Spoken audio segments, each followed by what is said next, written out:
Aujourd'hui, nous sommes dans une époque encore un peu différente, où à nouveau la remise en cause de la puissance se pose, notamment à partir de l'interrogation militaire.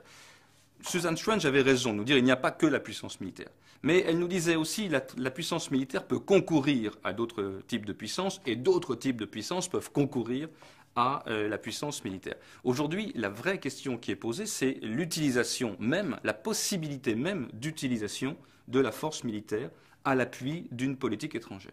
Autrement dit, est-ce que le fait d'avoir un outil militaire performant concourt encore à la puissance? Pourquoi est-ce qu'on s'interroge avec une telle gravité et une telle profondeur sur cette question que l'on pourrait trouver tout à fait dépassée? On pourrait dire finalement, regardons autour de nous, le plus fort reste celui qui fait la règle du jeu. Celui qui est incapable encore d'envoyer son armée reste celui qui définit les règles du jeu. Ça n'est pas si évident. Il y a plusieurs doutes qui surviennent. Le premier doute, c'est qu'on a vu très souvent, dans les 10-15 dernières années, une armée puissante être battue par des forces beaucoup moins puissantes qu'elle. Évidemment, les exemples des États-Unis en Irak et en Afghanistan s'imposent. Même si les États-Unis avaient déjà connu ce problème au moment de la guerre du Vietnam, l'Irak et l'Afghanistan l'ont illustré avec encore plus de force. Ce n'est pas le seul problème des États-Unis. Israël, face au Hezbollah en 2006, a connu ce type de problème.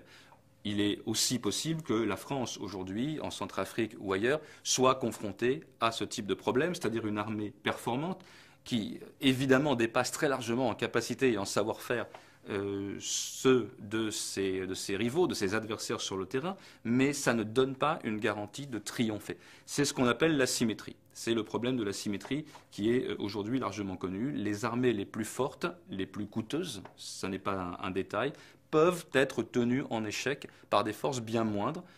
Pourquoi? Parce que les objectifs ne sont pas les mêmes. À la puissance d'État, il faut quasiment réaliser un sans faute pour être considérée comme efficace et triomphante.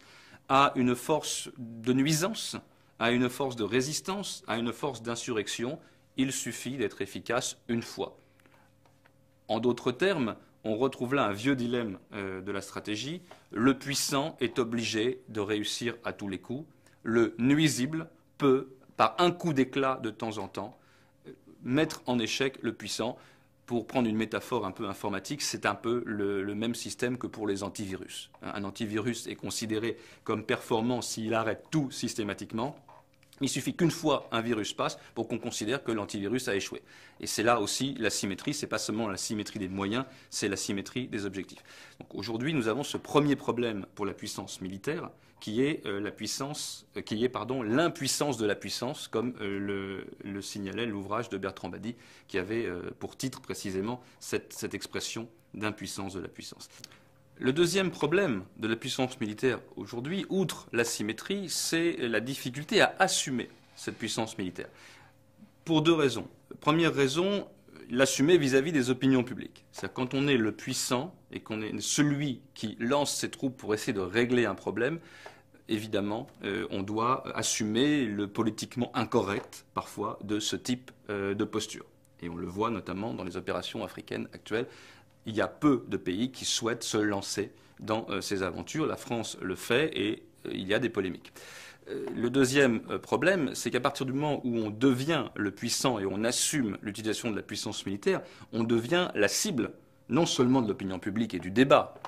Après tout, ça n'est pas mortel, mais également la cible d'un certain nombre d'autres acteurs qui, pour faire parler d'eux, pour se faire valoir, pour émerger sur le champ des acteurs internationaux, vont s'en prendre à la puissance ou à celui qui incarne la puissance militaire. C'est ainsi que les États-Unis sont devenus évidemment une cible pour des opérations terroristes de par le monde. C'est ainsi que la France, à chaque fois qu'elle se met en avant pour tenter de trouver une solution, notamment en Afrique ou ailleurs dans une crise internationale, devient elle aussi la cible d'un certain nombre de mouvements, en tout cas sur le plan rhétorique. Et ça aussi, ça devient une difficulté, c'est-à-dire que puisqu'il y a ce prix à payer, de devenir la cible, soit du débat, soit d'acteurs violents, il y a de moins en moins de pays qui sont prêts à assumer ce coût symbolique, ce coût politique de la puissance. Ils en auraient les moyens technologiques, ils en auraient les moyens financiers.